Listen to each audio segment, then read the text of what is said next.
não é para a igreja. Não é. Ela é para aquela geração que vai assistir a estas coisas que Jesus mencionou e que o apóstolo João no Apocalipse descreveu melhor. Eles vão ver coisas, o cumprimento apocalíptico que a igreja não vai assistir. Entendeu? Então, talvez vemos algumas preparações, o mundo piorando, até, vamos dizer, os terremotos aumentando, mas não é aquela coisa tipo apocalíptica. Ele anunciará as coisas futuras. Aquela fuga de Mateus 24, olha o que está escrito em Sofonias: buscai ao Senhor, vós todos os mansos da terra. São os judeus, tementes e crentes em Deus, que tendes posto por obra o seu juízo. Buscai a justiça, buscai a mansidão. Porventura sereis escondidos no dia da ira do Senhor. Escondidos, preservados, né? Vai, pois, povo meu, entra nos teus quartos e fecha as tuas portas sobre ti. Esconde-te só por um momento, até que passe a ira. Pois eis que o Senhor sai do seu lugar para castigar a iniquidade dos moradores da terra. E ele dá informações para os judeus que confiam em Deus para se esconder. Daniel fala e disse: eis que te farei saber o que há de acontecer no último tempo da ira. Porque essa visão se refere ao tempo determinado do fim. E a Bíblia diz: se não tivessem aqueles dias abreviados, ninguém seria salvo. Mas por causa dos escolhidos, tais dias serão abreviados. Essa palavra aplicada à igreja não dá sentido. Não funciona. E vocês têm que saber que a palavra grega sozo, que quer dizer salvo, pode significar a sobrevivência física ou a salvação da alma. E pelo contexto, nós temos que determinar se é sobrevivência física ou salvação da alma. E aqui é sobrevivência física, não tem nada a ver com a salvação da alma. E por isso Deus cuida dos seus escolhidos, né, para eles poderem entrar no milênio.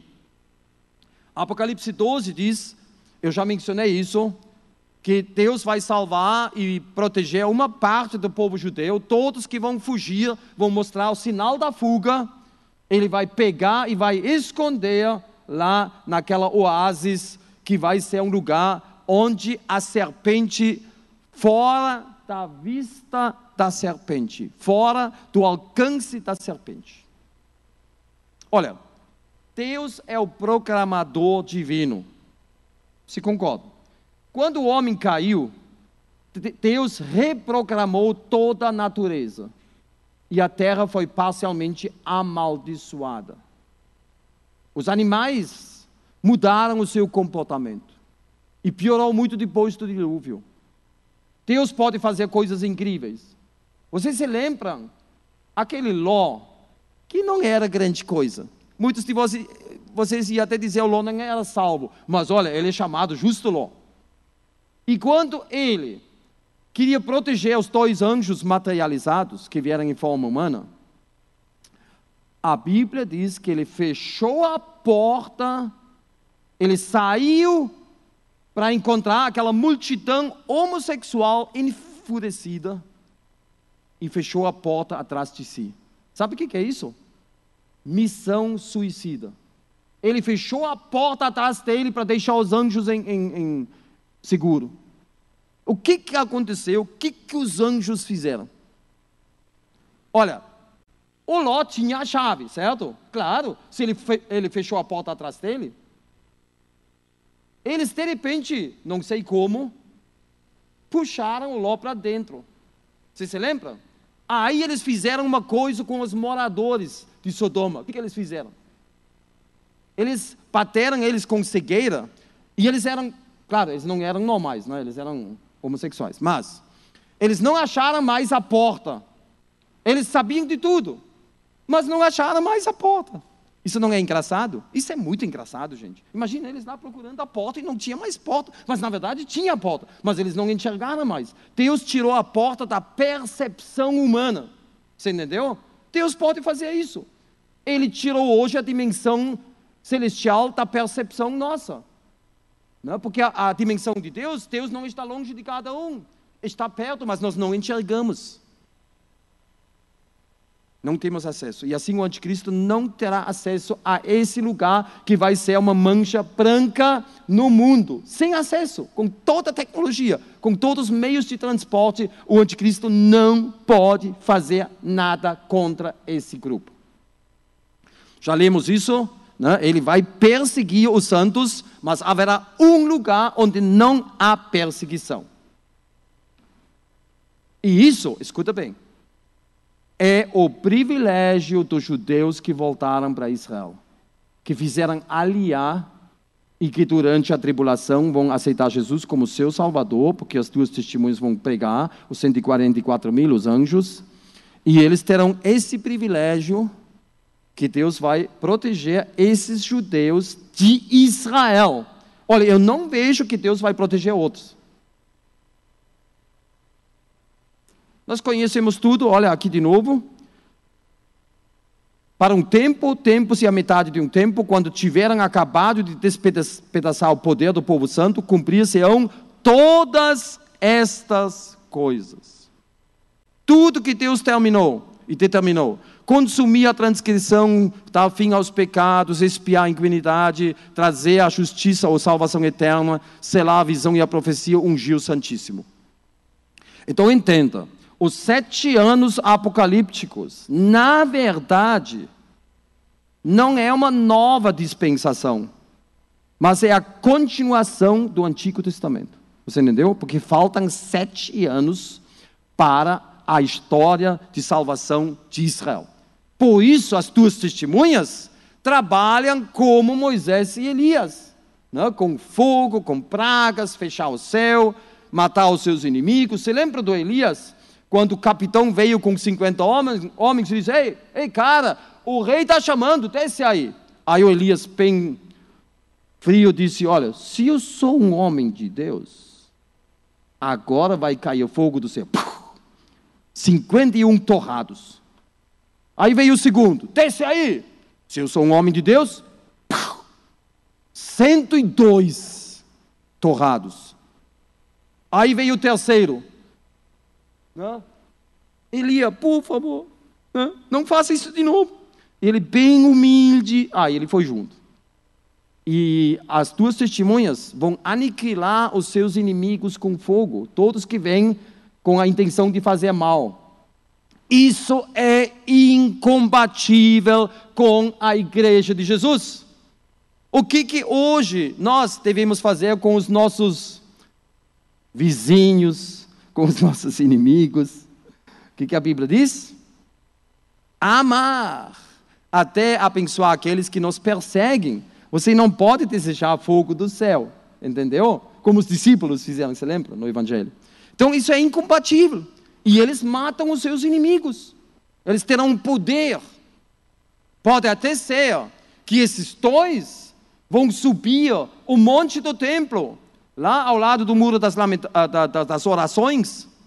Eles vão subir ali, os árabes lá, furioso.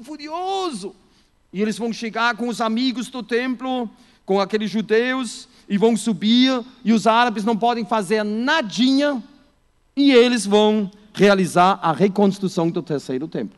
É provável, é um cenário bem provável. Porque ninguém pode contra eles, com nada no mundo, nenhuma arma.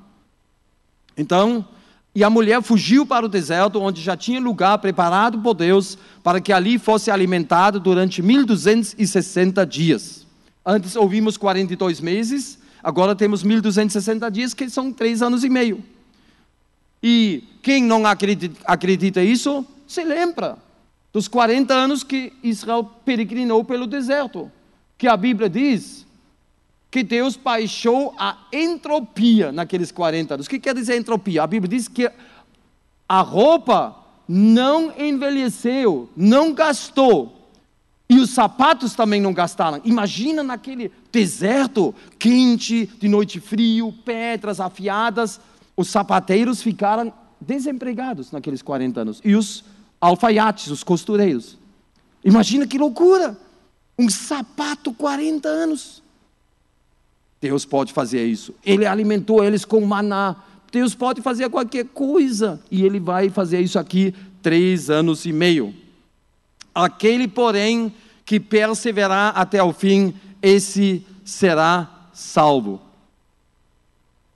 Agora imagina, eles estão lá naquela oásis. E de repente eles escutam: o Messias está no deserto. O Messias está no templo.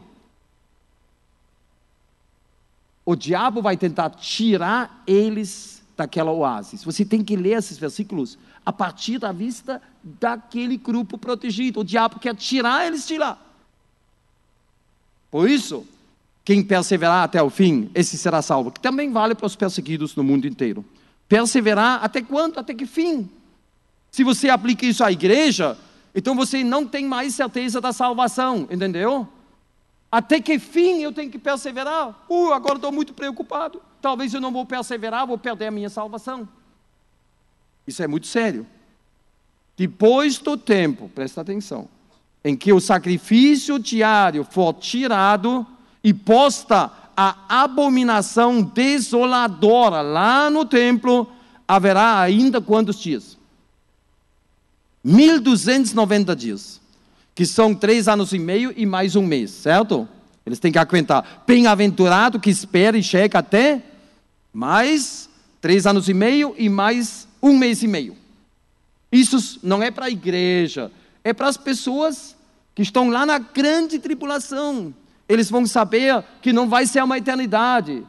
São somente, eu falo isso com muito cuidado, somente 3 anos e meio, certo? Para eles aguentar. Isso é uma palavra. Jamais essa palavra é para nós. Muito bem. E olha, a Bíblia fala bem claro que o Gog, ele virá no fim dos anos. Nos últimos dias, há um povo que se recuperou da espada, ao povo que se congregou dentre muitos povos sobre os montes de Israel. E esse cenário nós já temos hoje. Os judeus estão lá, um país poderoso. Vocês se lembram que eu falei daquelas descobertas do petróleo, do gás? Israel hoje querendo exportar gás para o Egito, virando uma potência. E pode ser que eles vão achar pedras preciosas ainda, diamantes, quem sabe. Então, essas 70 semanas estão determinadas. Não vamos falar muito sobre isso, né, agora, mas é um cálculo bem claro que aqueles 69 semanas, que eram 483 anos, desde Neemias, quando ele recebeu a licença para poder reconstruir Jerusalém. E aí, quando nós fazemos o cálculo, nós chegamos exatamente naqueles anos quando Jesus apareceu em público. Bem naquela época. É um cálculo que Deus deu para os judeus. Porque nós cristãos temos que cuidar com cálculos. Por isso a Bíblia diz que a Ana, aquela profetisa viúva, ao lado do Simeão, aquele velhinho, que disse: agora posso morrer em paz porque eu vi a tua salvação. A Bíblia diz que a Ana falou a todos que esperavam a redenção de Jerusalém. Então houve um grupo em Israel que sabia que tinha chegado a época quando o Messias tinha que se revelar. Vocês entenderam? E eles estavam ali prontos para isso. Eles pegaram as profecias e acharam certo e sérios e estudaram isso. Depois da morte do Messias e da destruição do santuário, o relógio de Deus com Israel parou e o assunto de Israel entrou em modo hibernar, sleep. Você sabe o que é isso, né? Quando você fecha a tampa do computador, ele hiberna, economiza energia. Israel entrou em hibernar 2000 anos. 60 semanas de Daniel. Aí Jesus foi morto, o templo foi destruído. Aí vieram aqueles 2000 anos que a casa de Israel ficou deserta, mas que Deus usou para espalhar o evangelho no mundo inteiro e salvar realmente milhões de, vamos chamar assim, de gentios. E depois, Pentecoste, a igreja nasceu, e o fim da igreja não é a morte dela, mas é o arrebatamento da igreja, certo? E depois virá aquela última semana de Daniel, aqueles 7 anos da tribulação. Depois virá o milênio, depois a eternidade. Olha, essa coisa da lacuna, Jesus mostrou em Nazaré. Ele leu o trecho do livro do profeta Isaías. Eles têm uma sequência, né? Tanto de Moisés, da Torá, como dos profetas. Aí Jesus estava lendo o seguinte: o Espírito do Senhor é sobre mim, pois que me ungiu para evangelizar os pobres. Enviou-me a curar os quebrantados de coração, a pregar liberdade aos cativos e restauração da vista aos cegos, e pôr em liberdade os oprimidos, e anunciar o ano aceitável do Senhor. E cerrando o livro, na verdade não era o livro, era o rolo, e tornando-o a dar ao ministro, assentou-se, e os olhos de todos na sinagoga estavam fitos nele. Então começou a dizer-lhes: hoje se cumpriu esta escritura em vossos olhos. Quer dizer, anunciar o ano aceitável do Senhor. Mas o versículo continua, sem vírgula, sem nada. O versículo diz: e apregoar o ano aceitável do Senhor e o dia da vingança. E Jesus cortou o versículo e parou com o ano aceitável do Senhor. Hoje está se cumprindo isso. E o dia da vingança foi adiado. Vocês entendem? A grande tribulação, adiado. 2000 anos foram intercalados. Aqui vocês veem uma sinagoga em Nazaré, uma sinagoga moderna, até um casamento judaico. Agora tem outros versículos que diz, por exemplo, vocês não vão terminar. Olha o versículo. Quando, porém, vos perseguirem numa cidade, fugir para outra. Porque em verdade vos digo que não acabareis de percorrer as cidades de Israel antes que venha o Filho do Homem.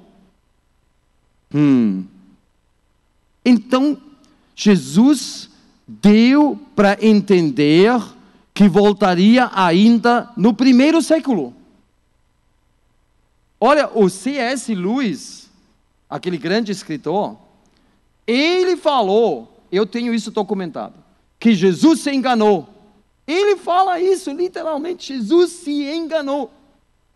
Depois ele retraiu um pouco, disse: eu não sou grande teólogo, mas ele deu para entender, Jesus se enganou, porque ele falou que eles não iam terminar com as cidades de Israel. Qual é a solução do nosso dilema?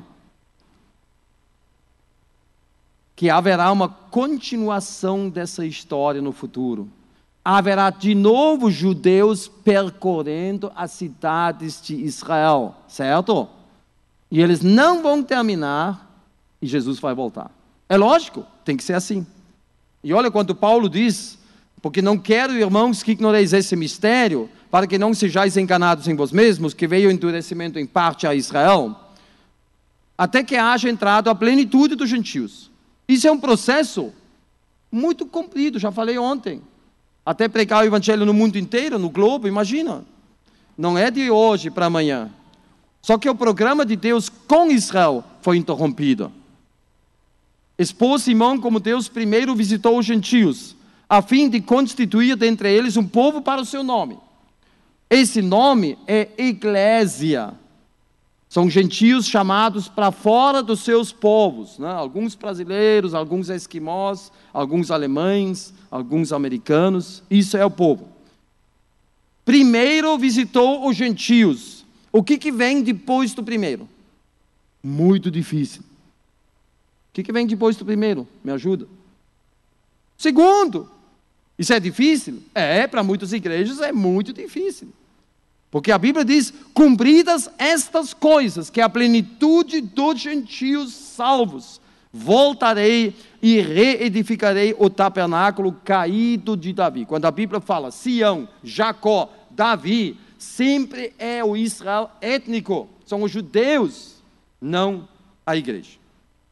E a salvação de Jesus é um kit. Se você gosta ou não, eu sei que aqui na igreja vocês gostam, mas tem igrejas que não gostam. O servo do Senhor é o Obed ou Ebed-Yahvé. Eu acho que já mencionei isso. E Deus diz, pouco é os seres meu servo, aquele que morre em Isaías 53 como Cordeiro de Deus, para a salvação do mundo. E Deus diz, pouco é os seres meu servo, para restaurares as tribos de Jacó e tornares a trazer os remanescentes de Israel. É pouco para mim. Em inglês está escrito aqui, it's too light. É a versão light, você sabe? Light. É pouco para mim, isso é light. Eu não quero light. Também te dei como luz para os gentios, para seres a minha salvação até a extremidade da terra. Todo mundo concorda com o ponto 3, mas olha, os outros dois estão embutidos, é um kit, certo? E é bom nós aceitamos isso, porque isso é a vontade de Deus. Então, os judeus ficaram 2000 anos no banco de reserva, certo? Isso vocês entendem, né? Banco de reserva. O que os jogadores fazem no banco de reserva? Olha, não diga nada, porque são atletas, muito foi investido neles. Na verdade, eles estão ali de disposição. Quando o treinador quer, ele chama alguns. E quando ele chama, eles começam a fazer umas coisas engraçadas. Como se chama isso? Aquecimento. Né? Porque eles vão entrar no jogo. E quando você é um fã, você diz, olha, chama aquele cara do banco, ele vai salvar o jogo. Chama ele. Você conhece aquela agonia dos espectadores, né? Dos torcedores. Olha, Israel, eu acredito, já levantou do banco. Porque Israel hoje está agitando o mundo inteiro. O mundo inteiro. Você vê na ONU, na Unesco. Você vê com os povos árabes. O ódio. Como esse pequenininho povo perturba todo mundo. Eles já estão no aquecimento. Hoje Israel vive um tempo intermediário, esperando, entre aspas, o arrebatamento da igreja e o amadurecimento do mal. Né? Até chegar no final da tribulação. Então, Jesus deu a impressão que voltaria na época dos apóstolos, porque quem é essa geração? Igualmente, quando virdes todas estas coisas, sabei que ele está próximo mesmo às portas. Em verdade vos digo que esta geração não passará sem que todas essas coisas se cumprem. Muitos homens de Deus já se deram muito mal em identificar esta geração. Por exemplo, o Hal Lindsey. Quando eu aceitei Jesus na Alemanha em 1973, na Páscoa, um dos primeiros livros que eu li era A Agonia do Grande Planeta Terra. Olha, milhões de cristãos começaram a ler a Bíblia diferente graças ao Hal Lindsey, que mostrou uma atualidade das profecias, só que ele se precipitou. Ele disse, uma geração bíblica são 40 anos, aqueles que veem a fundação do Estado de Israel, 1948, coloca 40 anos, Jesus vai voltar como Rei dos Reis em 1988. Tirando os 7 anos da tribulação, o arrebatamento vai ocorrer no ano 1981. Ele estava certo? Olha, eu não percebi a falta de nenhum cristão. Né? O arrebatamento não ocorreu. E olha, ele vendeu 25 milhões de livros. Mas nesse aspecto ele se precipitou. Hoje nós vemos as coisas um pouco mais claro. É a geração que vê todas essas coisas, não só a fundação do Estado de Israel, não, aqueles que veem as coisas apocalípticas se cumprindo naquela cronologia do Apocalipse. Eles não vão passar, né? Eles podem levantar a cabeça. Vigiai, pois, em todo o tempo, orando para que possais escapar de todas essas coisas. Lucas 21. Até acredito, por favor, não fica bravo comigo, que essa palavra não é para a igreja. Claro, você também pode aplicar isso para nós, mas eu acho, em primeiro lugar, Lucas 21 é para Israel. Muito bem. Realmente é mastigar picanha, né? É duro. Não é um leitinho que nós oferecemos hoje. É realmente uma academia espiritual, mas o povo que conhece ao seu Deus se tornará forte e ativo.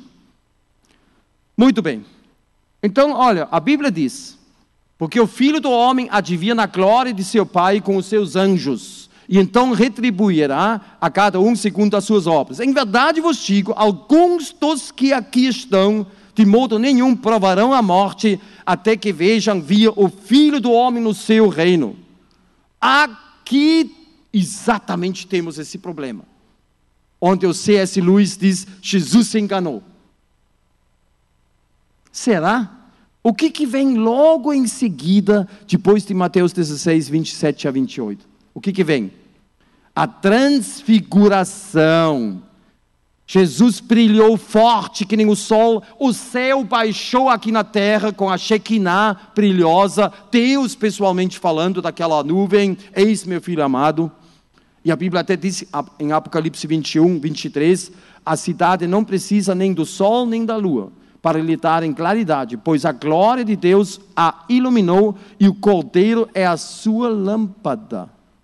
Muito estranho. Tudo vai ser diferente. A glória de Deus. E olha o que Pedro diz. Nós, como testemunhas oculares, vimos a sua majestade real. É isso que Jesus mostrou no Monte da Transfiguração. A sua majestade real. O rei, assim como ele vai voltar no final da tribulação. Alguns não morreram. Pedro, Tiago e João. Jesus não sabia a hora da sua volta. E eu acho que eu vou pular esse assunto. Pastor Nogueira, até que horas vamos fazer hoje? Como? 10 minutos. Só 10 minutos. Muito bem. Porque Jesus disse, daquele dia e hora, porém ninguém sabe, nem os anjos do céu, nem o Filho. Assim está escrito assim, senão só o Pai. Apesar que Jesus era onisciente, onipresente, onipotente, certo? Por exemplo, antes de escolher os 12, ele orou a noite inteira. Olha, isso é minha opinião. Eu acredito que Deus revelou os nomes desses apóstolos para Jesus, certo? E ele escolheu. Muito bem. Mas pode ser que alguma coisa aconteceu, eu vou pular aqui um pouquinho, porque quando Jesus se defendeu diante do sumo sacerdote, ele disse, a partir de agora, vocês verão o Filho do Homem assentado à direita do Todo-Poderoso e vindo sobre as nuvens do céu. Certo? Jesus falou isso. Que ele é o Messias divino. O sumo sacerdote não gostou, rascou as vestes. Ele vai se sentar ao lado da majestade. Sentar. Você entendeu? E quando Estevão morreu, o que ele viu no céu antes de morrer? Fitando os olhos no céu, ele estava morrendo, viu a glória de Deus e Jesus, como?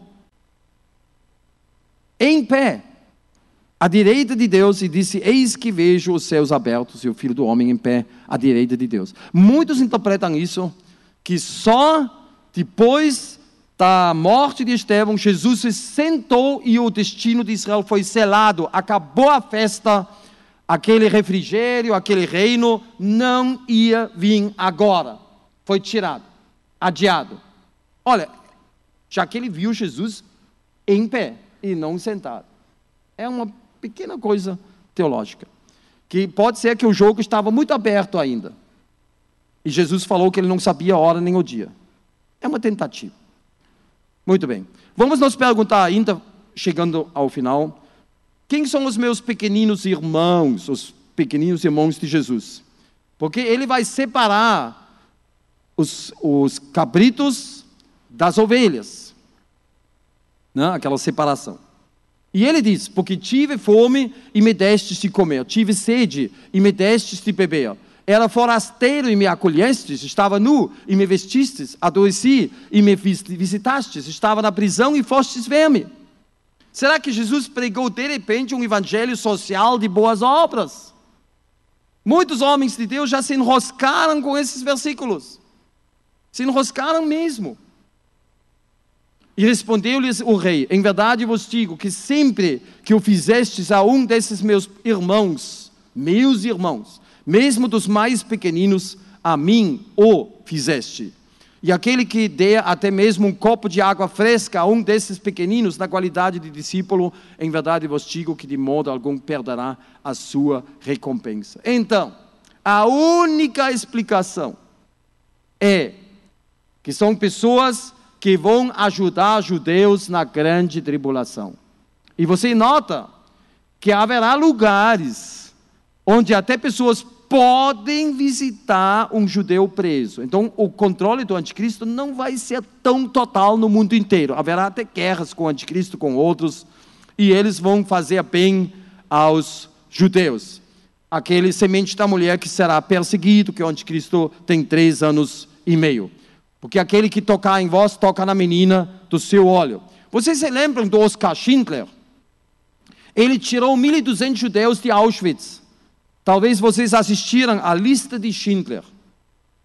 Até no edifício do pastor Nogueira, e em muitos edifícios, tem elevadores Schindler. Schindler, né? Mesmo nome. Então, esse Oskar Schindler, ele foi comemorado em Israel como um justo entre as nações. Um alemão que foi promovido à categoria de justos entre as nações. E lá no museu de Yad Vashem, eles plantaram uma árvore e a placa em memória do Oskar e da Emily Schindler, porque ele salvou os judeus. Né? Lembra também do Ben Abraham, certo? Um sobrevivente do Holocausto, aqui no Verbos. Então, na grande tribulação, vai ser bem diferente. Realmente, gentios salvos vão colocar a sua vida em risco e vão ajudar os judeus perseguidos.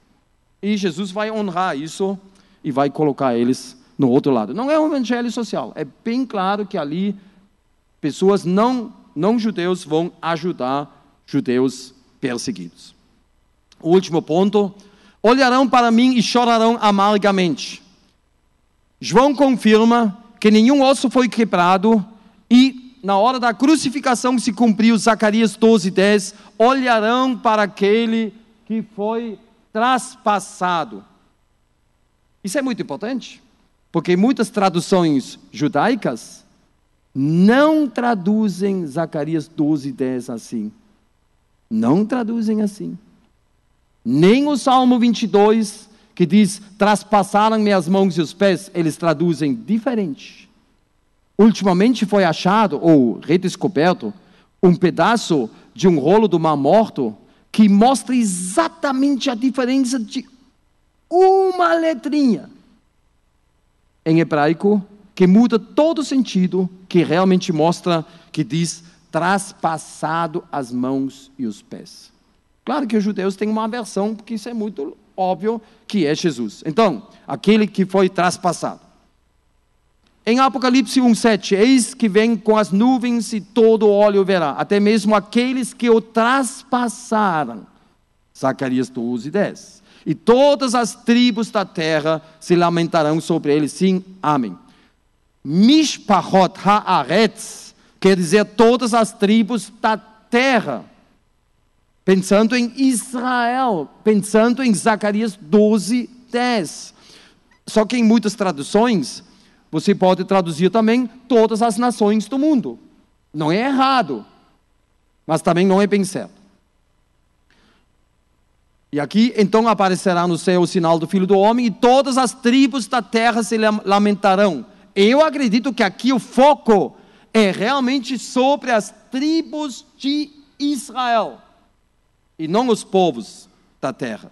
Naquele dia, procurarei destruir todas as nações que vieram contra Jerusalém, e derramarei o espírito da graça e de súplica. Olharão para mim a quem traspassaram e chorarão amargamente. Naquele dia será grande o pranto em Jerusalém, e a terra pranteará cada linhagem, cada tribo à parte, cada mishpachot, que é a família, a clã, a geração, tribo, o grupo.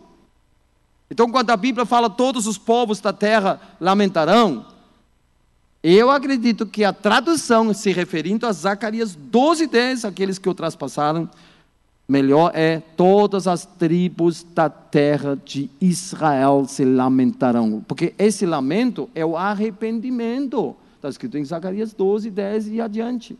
Eles vão se arrepender. Então, fazemos muito bem em estudar a profecia bíblica. Fazeis bem em atendê-la. Olha, é um esforço mental. Muitos não gostam de esforços mentais, certo? Por isso a televisão tem tanto sucesso. Eu sempre repito, eles já fizeram pesquisas científicas e descobriram que a pessoa que assiste televisão é parecido com um paciente em coma. Sério? A atividade cerebral aqui em cima é quase zero. Por isso você assiste um filme e diz: eu não acredito, passaram 3 horas, mas passou voando. E quando na igreja se estuda uma coisa, depois de 40 minutos parece que o povo tem pulgas no banco, certo? E não consegue mais ficar sentado. Não, a gente sabe das limitações. Se lembra daquela palavra? Nach der Predigt waren sie erledigt. Depois da pregação, o pregador acabou com eles. Então temos essa firme âncora, não em respeito da nossa salvação, como Hebreus 6 fala, mas eu aplico também a profecia bíblica. É uma âncora incrível. Nós somos privilegiados em entender essas profecias que vieram depois de Pentecoste. Podemos conectar eles com Mateus 24, Marcos 13, Lucas 21, com 2 Tessalonicenses 2, e vemos de repente todo aquele quadro maravilhoso da atuação de Deus e da intenção de Deus antes da volta de Cristo. Vamos ficar de pé e vamos orar. Senhor, obrigado mais uma vez para todos que vieram hoje à noite, sacrificando horas preciosas, com esse esforço realmente muito grande, em ouvir muitas informações, mas Tu queres, como Tu falaste, quem lê, entenda. E 2000 anos depois de Pentecoste, realmente devemos fazer um esforço grande em mergulhar nessas profecias apocalípticas. E vemos como muitos versículos são mal aplicados hoje em dia na igreja. Uma confusão. Vendo o arrebatamento num lugar onde Jesus nem falou do arrebatamento. Vendo uma perseverança que nem é a nossa perseverança hoje. Perseguições, fugas, que não tem nada a ver com a igreja, mas com o povo de Israel. E nós vemos a Tua fidelidade. E como o anjo diz, naquela grande tribulação, o Teu povo será salvo, Daniel. E nós entendemos isso e queremos abençoar Israel, acompanhar eles, fazer bem a eles, através da igreja, através de ações, através de viagens. E sabemos que a igreja é privilegiada por causa da bendita esperança que será o nosso arrebatamento. Maranata, Senhor, vem logo, em nome de Jesus. Amém. Amém.